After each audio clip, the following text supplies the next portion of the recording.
탈북어민 강제 북송 사건의 파장이 커지고 있습니다.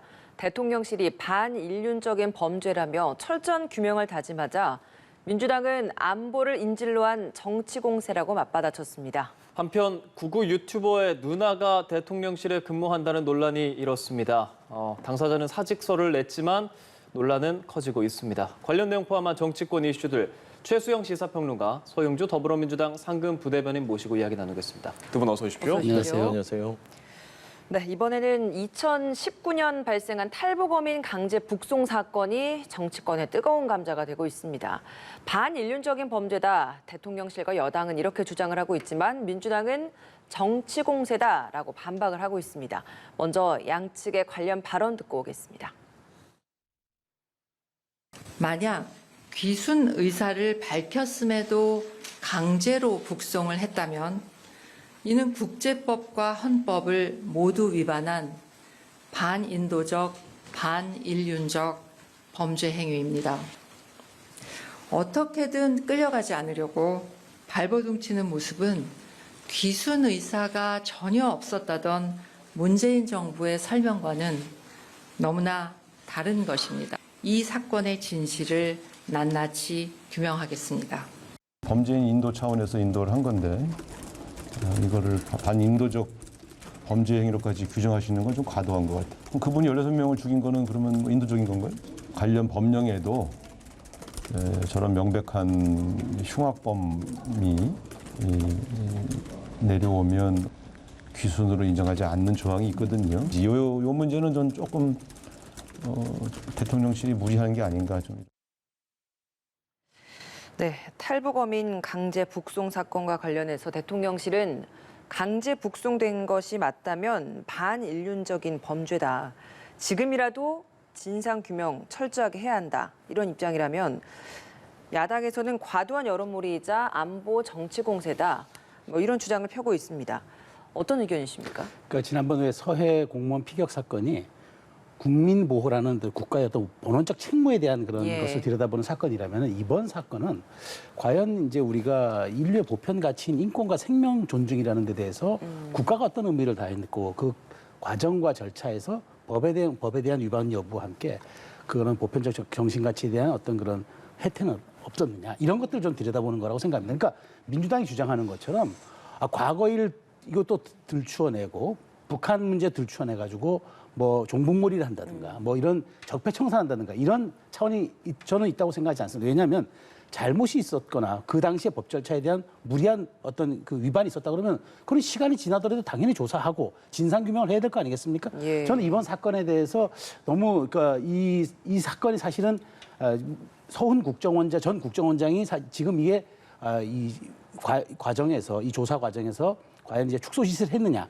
그런 이제 직권남용에 대한 건으로 이제 고발이 돼 있는 사건 아니겠습니까? 네. 이걸 조사하는 과정에서 통일부가 저 사진을 공개함으로써 사실 이게 더 증폭된 그다음에 이제 더 발화점이 커진 그런 사건이 있을 수 있는데 정부가 원래 이 사건은 그 사실 북송하던 당시에 그 군사분계선에 있었던 JSA 그 대대장이 문자로 국가안보실 차장에게 보고하는 게 카메라에 잡히지 않았더라면 세상에 알려지지 않았을 사건일 수도 있어요. 저는 그런 점에서 당시 왜 문재인 정부가 이 사건을 외부에 공개하지 않고 이렇게 전격적으로 일주일 만에 처리하려고 했던 것인지 이 문제는 반드시 저는 규명이 돼야 되고 이것을 가지고 종북몰이다 혹은 뭐 적폐청산이다 과거에 집착한다 이렇게 주장하는 거는 조금 저는 그건 과도한 주장이다 이렇게 생각합니다. 예, 의혹이 있으면 풀어야 되는 것이다. 전 정부에 대한 공세가 아니다. 종북몰이로 보지 말라. 이런 입장이신데요. 네. 정치 공세는 맞는 것 같아요. 근데 한 가지 먼저 말씀드리면 전 정부가 지금 이 물가 잡으라고 했더니 지금 전 정권 꼬투리 잡고 있어요. 저는 그렇게밖에 보이지 않습니다. 그러니까 서해 공무원 사건이나 이 북송 문제 이 두 가지 부분도요. 왜 정치 보복이라고 하냐면 이걸 수사 대상으로 삼는다는 겁니다. 이 이제 말하자면 실체적 진실에 접근하기 위해서는 국회를 열어서 당시 2019년도에 정보위에서 보고가 됐고 그다음에 통일부에서 얘기가 됐고 다 됐던 거예요. 그러면 국회를 열어서 여야 간에 사실 확인하면 됩니다. 그런데 이거는 이제 검찰 수사나 이제 수사의 대상으로 보기 때문에 정치 보복 또는 정치 공세 이렇게 규정할 수밖에 없고 논리 모순이 있습니다. 여기서 보면 대통령실에서 귀순 의사가 있었다라고 얘기하는데 이 사건을 2019년도에 보면 이미 그러니까 귀순 의사를 밝힌 게 아니에요. 당시에 그 두 명이 배를 몰고 왔을 때 이제 북한에서 도주해서 오죠. 네. 이제 좀 설명을 드리면 너무 시간이 네. 오래 걸리니까. 넘어왔을 때 우리 쪽 해역으로 넘어왔을 때 우리 해군 쪽에서 왜 넘어왔냐 입장을 밝혀라 하면 귀순했다 그러면 바로 하면 되잖아요. 이틀 동안 도망 다녀요. 근데 귀순할 의사가 있는 사람이 이틀 동안 도망 다니다가 납포가 되는 겁니다. 납포라는 건 뭐냐면 잡힌 거예요. 그러면 그게 귀순 의사가 있었다고 볼 수 있느냐? 그러니까 이런 부분들은 국회를 열어놓고 그때 당시에 자료를 펼쳐놓고 보면 되는 거예요. 그러니까 이게 정치공작라고 할 수밖에 없는 게 이걸 계속 여론몰이를 하잖아요. 이럴 필요 없다. 지금은 참 안타까운 게 법적 판단에 있어서 흉악범, 16명을 죽인 흉악범에 대해서 그다음에 특히 보호를 할까 말까 판단을 귀순을 의사가 있었냐 없었냐 이거를 판단한 거 아닙니까? 당시에 정부가. 예. 근데 그러니까 흉악범에 대해서 받을까 말까보다는 귀순의 의사가 있었냐 없었냐 이런 부분들이 종합적으로 판단된 거예요. 당시에 2019년도에 정보위원장이 국민의힘의 이해운 의원입니다. 이해운 의원께서 정보위 보고를 받고 나서 브리핑을 한 게 귀순의 의사가 없었다. 그리고 흉악범 자체를 우리 국민으로 인정한다는 거는 안 된다. 당시에 국민의힘의 김무성 의원도 그런 얘기를 해요. 절대 이런 흉악범을 받을 수 없으니까 잘 돌려보냈다 하면서 좀 세게 이야기를 합니다. 그러니까 2019년도 당시에 국민의힘의 입장과 또 2022년에 국민의힘 입장이 달라지는 겁니다. 서해 공무원 피살 사건도 똑같아요. 당시에 그 국방위 간사였던 분께서 국민의힘의 간사가 뭐라 했어요? 왜 월북으로 보인다라고 했잖아요. 예. 그러니까 현 정부가 들어서서 해경도 갑자기 당시에 있었던 입장을 바꾸고 통일부도 갑자기 바꿔요. 예. 이게 뭘까요? 여론몰이, 정치 공세라고 상식적으로 생각할 수밖에 없다. 그리고 상식적으로 지금 사진을 가지고 저 두 흉악범들이 넘어가기 싫어서 하는데 저걸 억지로 내몰았다. 그런 얘기를 하는데 본인들이 16명을 죽여놓고 북한에 가면 처형 당할 거 뻔한데 가고 싶겠습니까? 그건 아니잖아요. 그러니까 모든 현상에 대해서 상식적으로 생각해야 되지 반대로 생각하는 거예요, 지금. 저걸 억지로 내몰았다? 아니죠. 가면은 북한 가서 극형에 처할 텐데. 그러면 귀순 의사도 있었다고 또 반문할 수 있는 거 아닙니까? 그러니까 귀순 의사가 있었다는 거는 과정을 보는 거죠. 그러니까 이 당시에 국정원에서 판단한 거는 처음에는 귀순을 하겠다 했는데 행위 자체가 도망갔고 이틀간. 그다음에 납포를 시켜서 왜 도망갔냐? 그랬더니 그때 진술을 한 거예요. 이래 해서 선원들을 살해하고 라는 부분들을 진술을 했고 예. 그럼 귀순을 할 것이냐? 라고 했을 때 귀순 의사가 애매했다는 명확하지 거죠. 않았다. 오락가락했다는 거죠. 그러니까 그 진정성을 판단했을 때 국가기관이 뭡니까? 국정원이 그런 거 하는 거예요. 이게 위장 귀순인지 아니면 정말 귀순이 본인의 범죄 도피를 위해서 하는 것인지 그런 현상들을 정부가 판단한 것이다. 예. 그다음에 두 번째는 생각해 보십시오. 한번 16명을 중에 흉악범을 대한민국이 받아주기 시작하면 북한에서 그런 흉악범을 저지르고 대한민국으로 도피하면 범죄 도피처가 되는 겁니다. 이런 부분들은 과도하게 사실 확인은 국회에서 수사 범위 내에서 확인할 수는 있지만 이런 거를 가지고 정말 이 아까운 시간에 북송 논란으로 허송세월 보내고 있다. 저는 그런 말씀을 드릴 수밖에 없습니다. 이 북송이 19년도 11월 2일에 탈북을 하고 7일에 북송이 됐다는 것. 네. 5일 만에 이루어진 결정, 그러니까 북송부터 넘어가기까지 딱 5일이 걸렸거든요. 이제 민주당에서는 당시에 그만큼 이 정황이 확실했다고 주장을 하는 것 같은데 대통령실에서는 계속 이 진실을 낱낱이 규명하겠다는 입장이어서 어떤 것들을 규명하겠다 이렇게 나오는 건가요? 저는 규명해야 될 게 상당히 많습니다. 지금 서 대변인께서 지금 민주당 입장을 말씀을 해주셨는데, 예. 자 우리가 통상 귀순자나 탈북자가 오면 합동 신문조가 구성이 됩니다. 국정원, 검찰, 경찰, 통일부 이렇게 구성이 됩니다. 그래서 귀순 아주 종합적으로 들여다봅니다. 왜냐하면 이게 위장 귀순일 수도 있고 여러 가지가 있으니까 통상 2달에서 3달이 걸립니다. 그래서 다 조사가 끝난 다음에 이제 따라서 이제 귀순자들이 가 있는 마을에 보낸다든지 이렇게 이제 처리를 하는데 이 사건 딱 3일 걸렸습니다. 그래서 바로 얘기가 나오는 게 이 과정에서 무리하게 정치적인 이유로 서훈정 국정원장이 빨리 종료시키라고 해가지고 직권남용 혐의로 지금 조사가 진행되고 수사가 진행되고 있고 고발이 된 겁니다. 자, 이 사건이 중요한 거는 그러니까 5일 만에 이미 조사가 진행되는 과정에서 북한에 통지를 합니다. 돌려보낼 테니까 그 초청장 함께 우리 초청장 의사를 같이 북한 한 아세안 특별정상이 초청장 함께 보냅니다. 그러고 나서 이틀 후에 이 북송이 이루어집니다. 자, 그럼 여기서 저희가 뭘 들여다봐야 하냐면 예. 김육은 그 국가안보실 당시 차장과 예. JS 대대장이 주고받은 또 다른 문자가 나옵니다. 국정원이 경찰 특공대를 국정원이 국방부에다 협조 요청을 했는데 국방부가 인원 협조 요청을 해주지 않아서 그러면 경찰 특공대가 투입돼서 이제 그 호송을 합니다. 원래 호송 대한 적십자사하게 돼 있습니다. 그런데 하는데 가서 문자에 보면 뭐가 나오느냐? 현지에 와서 사정을 보니까 국정원과 지금 통일부의 입장이 달라서 여기에 대한 입장 정리가 필요하다고 판단을 내려달라고 문자를 그 경비대대 대대장이 김육은 차장한테 보냅니다. 이 얘기는 뭐냐? 이 과정에서 통일부의 의견은 배제됐다는 거예요.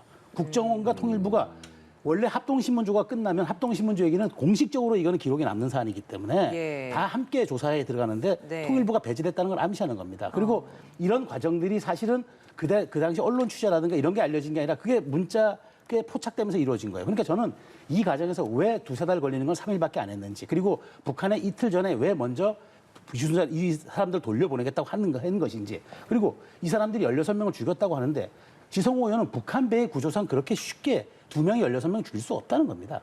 이런 조사들이 제대로 이루어졌는지, 그리고 이게 북한의 주장만, 북한이 이 사람들이 흉악범입니다라고 얘기하니까 그것을 그대로 받아들인 건 아닌지, 그다음에 최종적으로 이 사람들 돌려보내는 과정에서 국가안전보장회의가 어떤 보고를 받았고 어떤 결정을 내렸는지, 이게 최종 보고자는 누군지, 이런 것들이 이번 과정에서 저는 다 밝혀져야 할 것들인데, 사실 뭐 이 문제가 뭐 저는 국가의 뭐 민생과 경제를 다 뒤덮는다? 그건 바람직하지 않지만, 그럼에도 불구하고 실체적 진실을 밝히는 데 있어서는 한 점 의혹도 없이 이 과정이 드러나야 될 것이다. 그 말씀 드리고 싶습니다.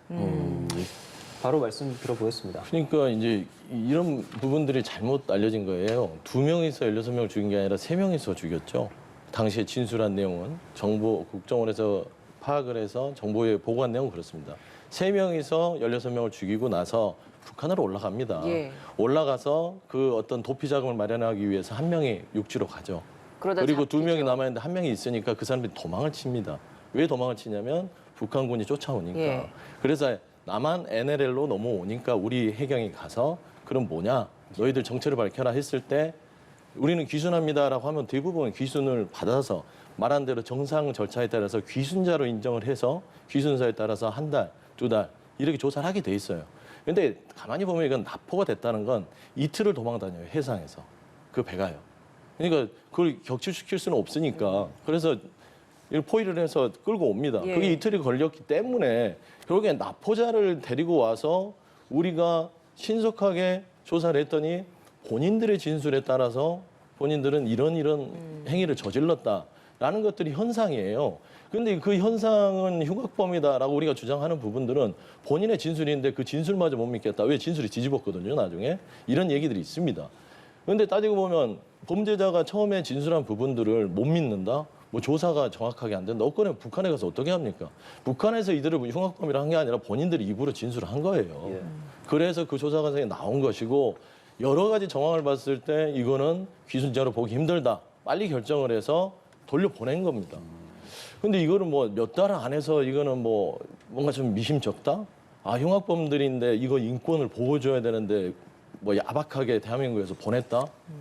이런 논리들이 과연 국민들이 납득을 할까요? 그러니까 민주당이 주장하는 바가 아니라 국민들의 시선에서 이게 인권으로서의 흉악범 16명을 죽은 사람의 인권은 예. 그럼 16명의 살해당한 사람들의 인권은 그러면 법의 형평성에서 누구를 보호해야 될까요? 예. 특히 이게 북한에서 넘어와서 범죄 도피처로서 대한민국을 흉악범들이 이용한다. 이건 국민정서도 안 맞잖아요. 예. 이런 논박 자체가 정치 공세고 정말 불필요한 국력을 낭비하는 행위다. 그러니까 네. 이런 부분들로 어떤 본인들의 민생과 경제, 물가에 대해서 무능한 부분을 가리기 위한 여론전을 펼치지 마시고 예. 이런 것들은 국회로 넘겨달라는 그런 말씀을 드리는 겁니다. 예, 법적인 절차를 정당하게 잘 거쳤느냐, 여기에 대해서 지금 대통령실이나 국민의힘에서는 의문을 제기하고 있고, 그중에 하나가 북한 이탈 주민의 보호 그리고 정착 지원에 관한 법률을 들고 있지 않습니까? 네. 근데 우상호 비대위원장은 이번 이 사건 이후에 기자들이 질문을 하니까 흉악범들 같은 경우에는 귀순을 인정하지 않는 우리나라의 법률이 있다, 이런 이야기를 하고 네. 있는데, 사실 거기에 있어서는 또 의문이 생기거든요. 그런 법률이 있는 겁니까? 예. 저 북한 이탈주민법 9조 예. 1항 2에 그런 법률이 조항이 있습니다. 어떤 내용? 그래서 제가 좀 읽어드려야 되나요? 여기 그 조항에는 살인범 등 예. 흉악한 일을 저지른 부분에 대해서는 받아들이지 않고요.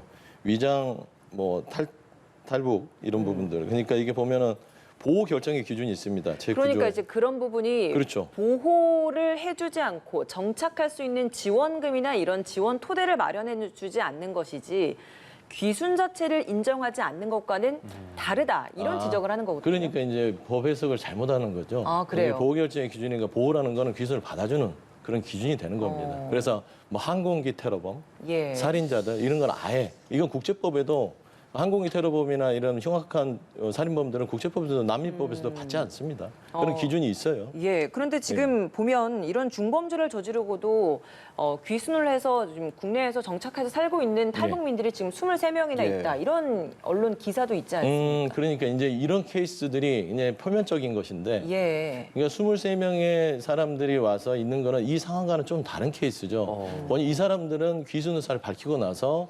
귀순자로서 인정을 받고 조사하는 과정에서 나온 겁니다. 그러니까 뭐 북한에서 뭘 저질렀고 마약 범죄를 저질렀고 살인이 있었다. 예. 이거고 이 2명은 제가 처음부터 말씀드렸잖아요. 귀순이 아니라 납포를 당한 겁니다. 그래서 이 사람들을 귀순 대상자로 처음부터 보지는 않았어요. 그렇기 때문에 귀순자로 봐야 되냐 안 봐야 되냐 이런 문제가 아니라 납포해서 끌고 온 체포해서 온 거죠. 그랬더니 내용을 봤더니 흉악범이에요. 그러니까 이거는 신문 대상이 없다. 돌려보내자. 가서 법적 처벌을 너희 북한 가서 받아라. 라는 것이고 23명에 대해서는 귀순 의사를 밝히고 들어온 사람들에서 조사 과정에서 나온 사람이 23명이다. 근데 조사 과정에 나온 있다고 해서 다시 북한을 돌려보냅니까? 이런 것들이 따지고 보면은 인권 침해가 있을 수 있는 것이죠. 단순 비교는 할 수 없다라고 좀 말씀드리고 싶습니다. 저는 바로 저런 해석들이 바로 이헐령 비헐령이라는 겁니다. 코에 걸면 코골이고 귀에 걸면 귀골이라는 거죠. 우리가 북한과 범죄인 인도 조약 체결돼 있습니까? 없죠. 우리 지금 국내법은 우리 헌법은 북한도 우리 자국의 영토를 규정하고 있고 우리 법에 따라서 처벌하도록 되어 있습니다. 김현희 같은 항공 테러범 어떻게 했습니까? 범죄인 인도 조약에 따라 우리가 받아가지고 우리가 처벌하지 않았습니까?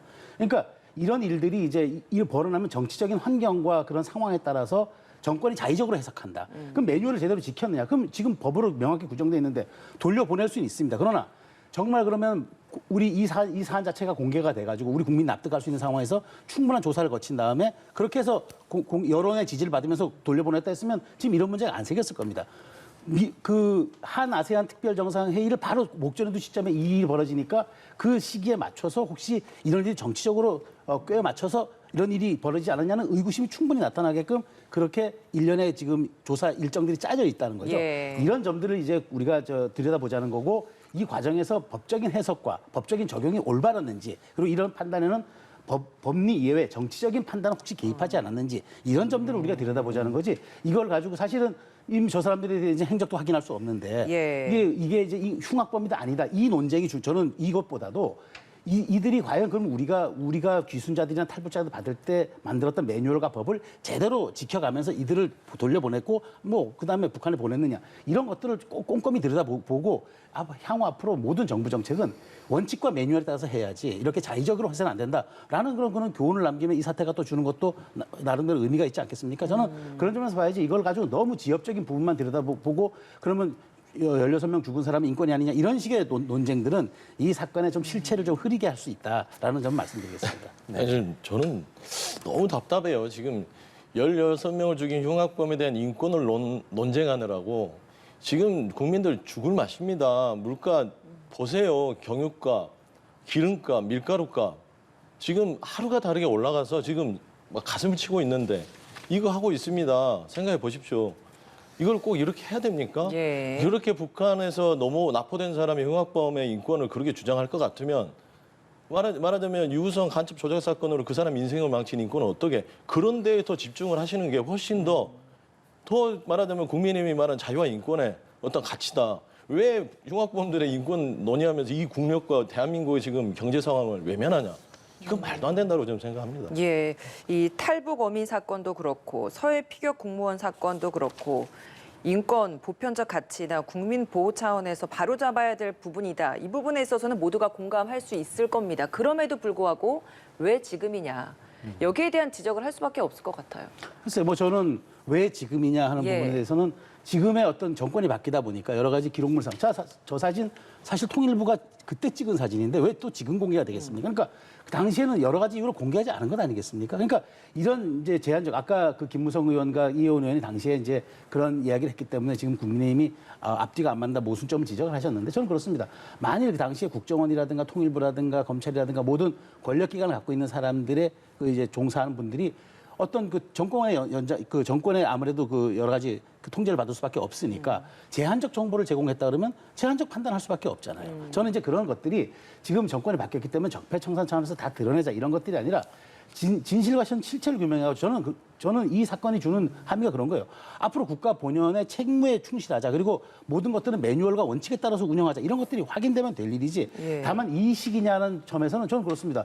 왜 이 실체적 진실을 그럼 규명하는 데는 그럼 윤석열 정권 끝나서 이걸 규명해야 그러면은 적폐청산이 아니고 이건 과거 털기가 아니다. 그럼 그렇게 말씀하실 건지. 저는 물론 지금 민생이 어렵고 경제 어려운 건 맞습니다. 예. 이거 여기 정말 정치권이 집중해야 됩니다. 그럼에도 불구하고 이거는 별도의 트랙으로 진행하면 되는데 다만 이게 이제 어제 사진이 좀 그렇게 발화성 있는 사진이 공개되다 보니까 예. 이게 갑자기 이슈의 중심에 선 것인데 알겠습니다. 이걸 가지고 국민의힘이 끝까지 뭐 여기에만 몰두한다? 그런 또 주장은 또 온당치 않다고 생각합니다. 예. 아니, 너무 이게 기획된 게 같은 게 저는 좀 궁금한 게 그렇습니다. 국민들도 좀 그런 의아심을 갖고 있어요. 통일부가 사진을 공개하자마자 다음날 대통령실이 바로 받아가지고 이거는 반인도적 범죄다라고 규정을 합니다. 이게 그러니까 따지고 보면 통일부와 대통령실이 하나의 기획을 가지고 가는 거예요. 그렇게 오해를 할 수밖에 없어요. 사진 하자마자 다음날 대통령실 메시지 나오고 다음에 국민의힘에서 또 메시지 나오고 이게 바로 여론몰이 아니면 뭐겠습니까? 라는 점에서 이런 북한 문제, NLL하고 비슷해요. 안보 문제는 우리가 북한과 남한 사이의 어떤 대치 상황이라서 안보가 극비리, 비밀 문서기 때문에 볼 수가 없기 때문에 이런 부분을 노려서 자꾸 저번에 NLL처럼 또 북한 문제만 하는 거예요. 볼 수 있는 걸 하시면 좋죠. 문재인 정권에서 경제적인 어떤 실수가 있었다. 그걸로 바로 잡으면 국민들한테 도움이 되겠다. 이런 거 갖고 싸우면 저희가 뭐라고 하겠습니까? 잘못하면 잘못했다고 그러죠.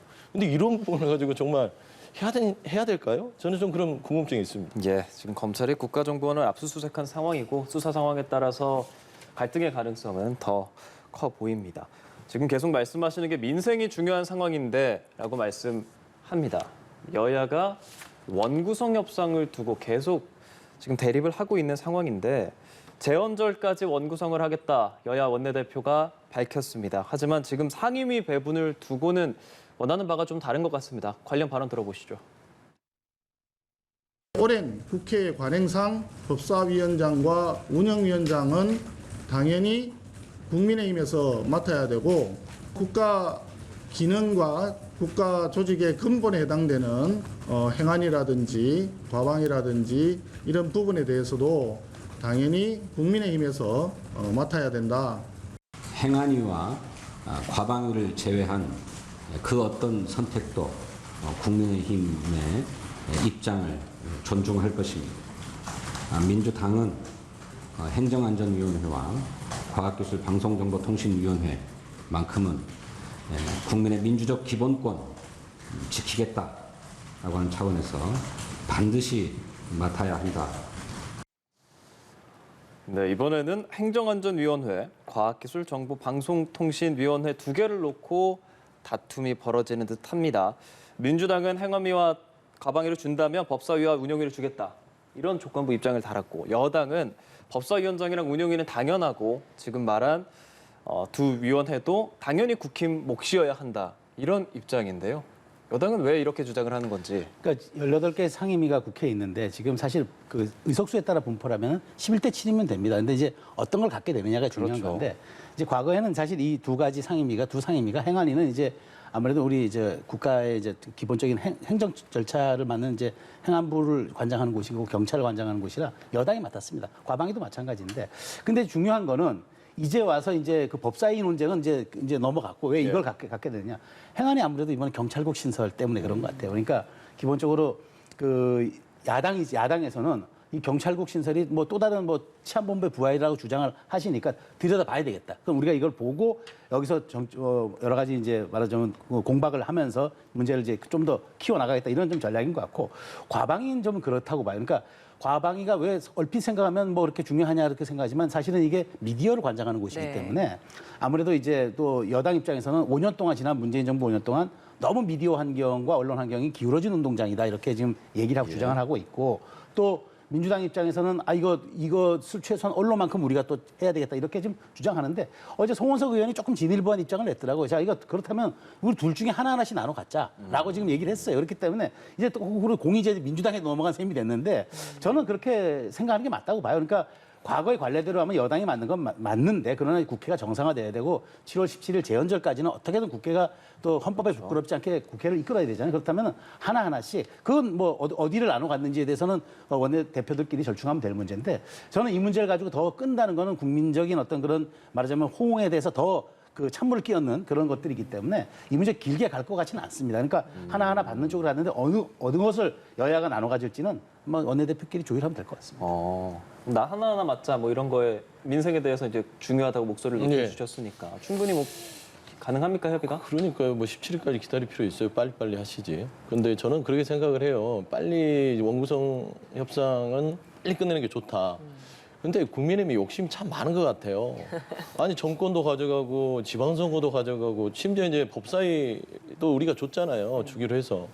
그랬으면 이 정도 양보를 했으면 우리 민주당 야당에서 이거 행안위와 과방위 부분은 좀 우리한테 좀 양보해달라.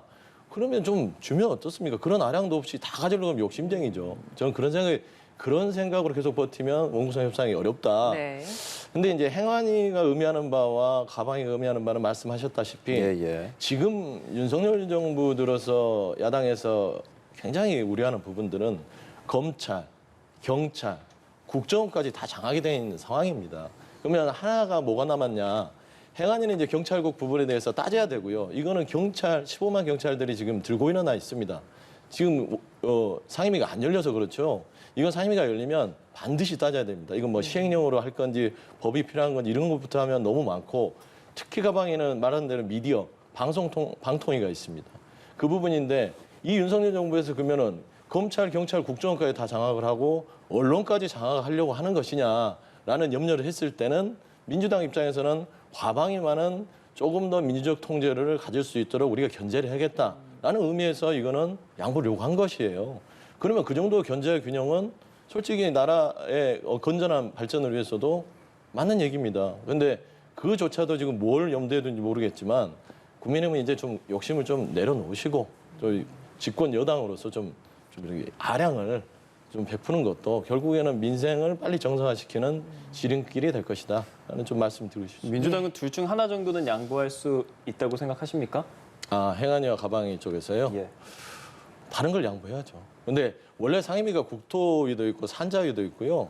말하자면 여러 가지 지역 현안에 대해서 국가의 어떤 경제적인 판단하는 그런 알짜 상임위들이 많이 있습니다. 그런데 국민의힘에서 지금 행안위와 과방위를 이걸 뭐 하나씩 나눠 갖자 이 부분은 조금 욕심이 과하다. 그래서 두 개는 최소한 민주당 야당에게 줘야만 나름대로 견제와 균형이 이루어질 수 있다라는 점에서는 국민의힘이 통 크게 양보할 거라고 봅니다. 네. 저는 이제 과방에 대해서 잠깐만 말씀드리면 사실은 정권이 바뀌면은 여야 합의제 기관 같은 경우에는 대통령이 임명한 사람이 위원장이 되잖아요. 근데 지금 과거 문재인 대통령이 임명한 분이 지금 방송통신위원장이란 말이에요. 그러니까 사실 여야 합의된 구조에 따르면 여3야인데 지금 아직까지 이 불균형 구조가 유지되고 있다는 거죠. 그렇다면 그 방송통신위원장 같은 경우에 지금 민주당 추천 몫이 분이 아직도 거기가 여야 동수가 야당이 더 많은 상황에서 그렇다면 최소한 과방위만큼은 또 여당이 해야 그것도 견제와 균형의 원칙에 또 맞지 않겠습니까? 뭐 그런 점들이 있기 때문에 이런 주장이 난무하다 보면은 제가 보기에 돌파군 찾기 어려울 것 같고 그러니까 이런 점들까지 고려해서 여야 원내 대표단들이 좀 조율하면 될 것 같아. 저는 그런 생각이에요. 보면 방통위원장 물러나라고 하고 있잖아요. 그런 부분들이에요. 그러니까 만약에 과방위를 주면 과방위원장 맡아놓고 방통위원장 물러나게 하는 방법들은 괴롭히는 거예요. 그래서 이런 부분들을 방지하자라는 점이 좀 있다 말씀드립니다. 예, 재헌절 전까지는 부디 이런 이견들이 좀 좁혀져서 정말 두 분도 여기서 말씀하시는 것처럼 민생을 좀 챙길 수 있는 국회의 문을 제대로 좀 열었으면 좋겠습니다. 자, 주제를 바꿔보겠습니다. 구구 유튜버 누나가 대통령실 홍보수석실에서 근무를 했다라는 논란이 일다가 결국 사표를 쓰는 상황까지 벌어졌습니다. 그럼에도 불구하고 논란은 커지고 있습니다. 이 해당 그 인사가 과거에 동생을 도와서 5.18 운동이나 세월호 비하 발언도 했었고 그 해당 유튜버에 직접 또 출연을 해서 또 진행도 했었고 이런 것들이 밝혀졌는데 대통령실에서는 몰랐다 이런 이야기를 하고 있지만 민주당에서는 대통령이 사과를 해야 하고 그리고 채용 경로까지 좀 밝혀라 이렇게 얘기를 하고 있습니다. 대통령이 사과할 문제라고 보십니까? 저는 뭐 대통령께서 사과하실 문제는 아닌 것 같은데 다만 이 문제가 주는 저는 그 함의는 크다고 봅니다. 왜냐하면은 그러니까 대통령실이라는 게 이제 수석비서관이 있고 비서관이 있고 그다음에 2급서부터 5급까지는 행정관이고 6급서부터 9급까지는 행정요원이라고 합니다.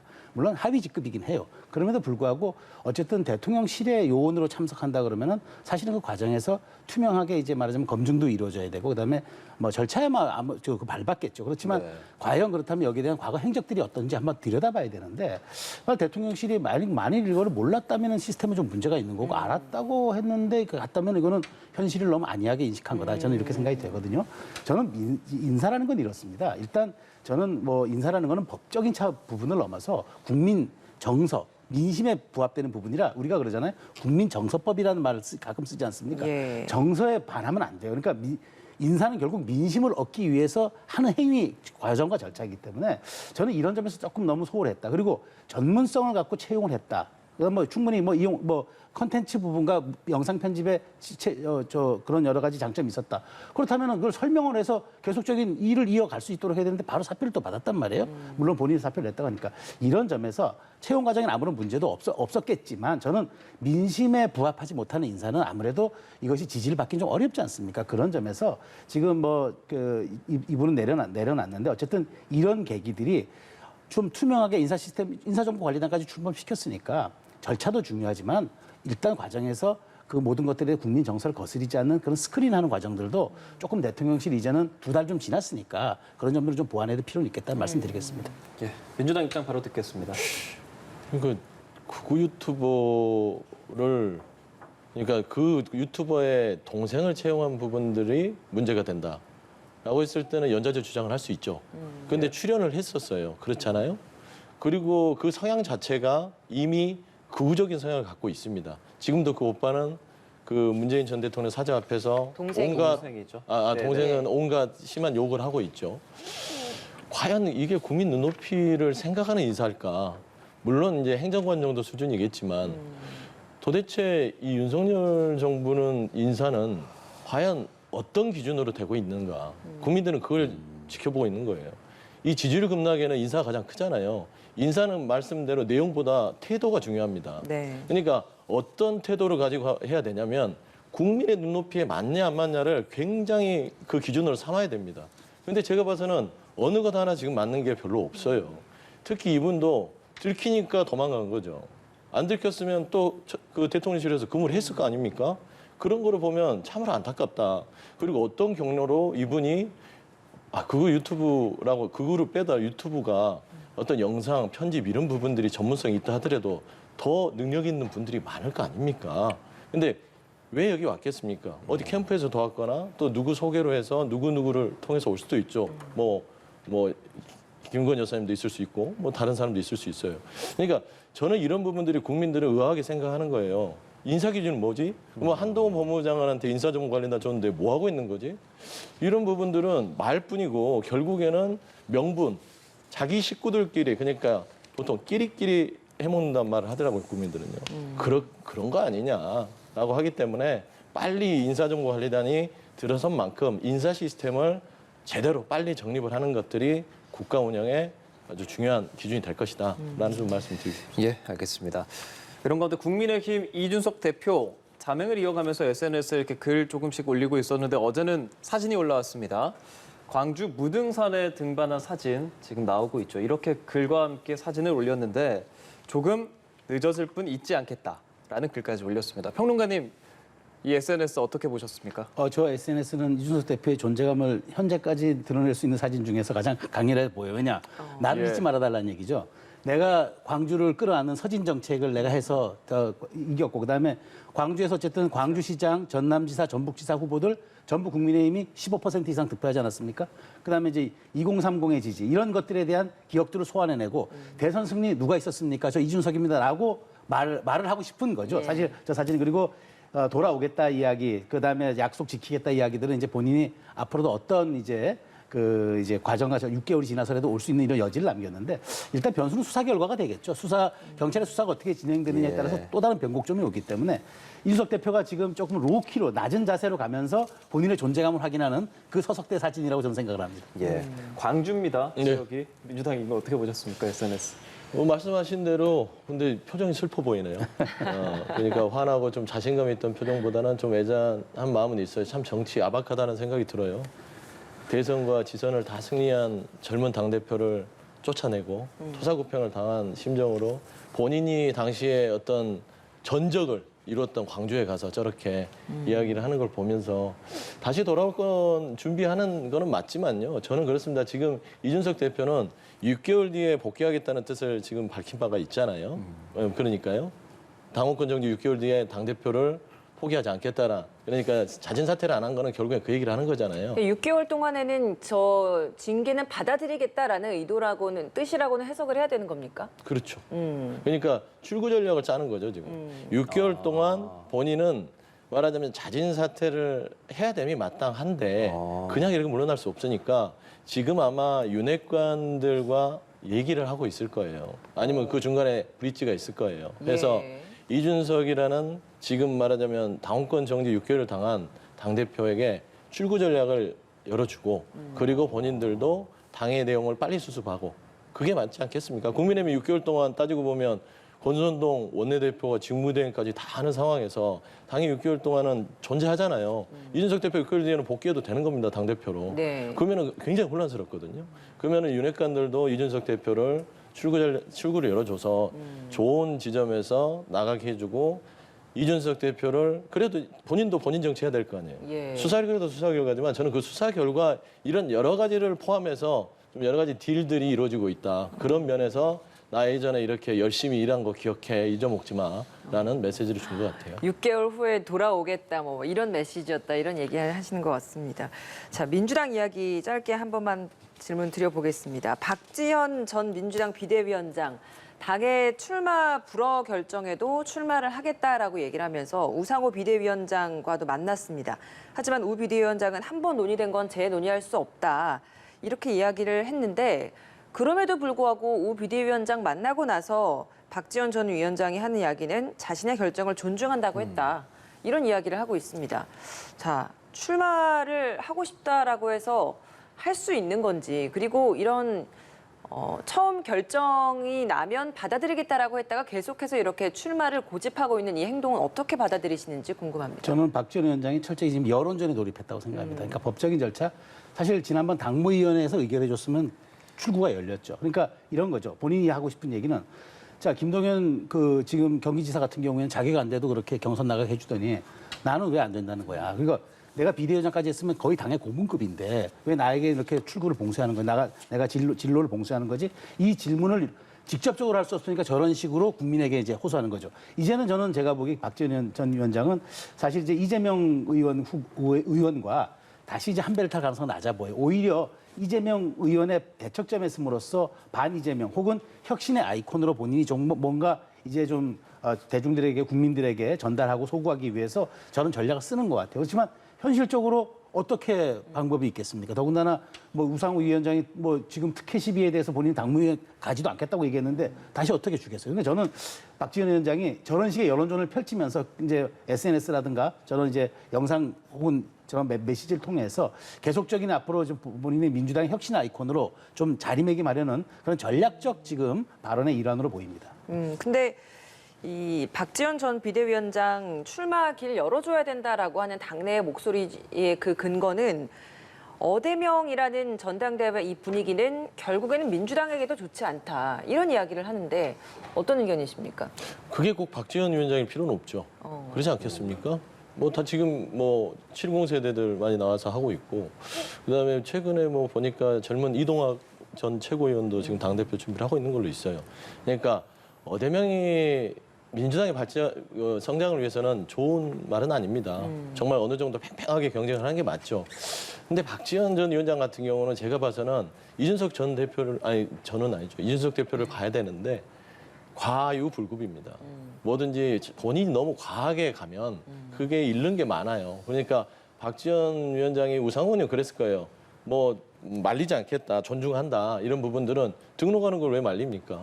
하지만 당의 원칙과 기준은 변함이 없다. 그걸 번복할 생각은 없다라는 부분이기 때문에 그걸 정치적으로 향후에 본인 이번만 정치하고 말 것 같으면 그렇게 해도 되지만 앞으로만 더 정치를 할 것 같으면 그런 걸 좀 심도 깊게 심각하게 좀 사력 있게 생각했으면 좋겠다라는 말씀 드리고 싶습니다. 알겠습니다. 최수영 시사평론가, 서영주 더불어민주당 상근 부대변인이었습니다. 오늘 말씀 고맙습니다. 두 분 고맙습니다.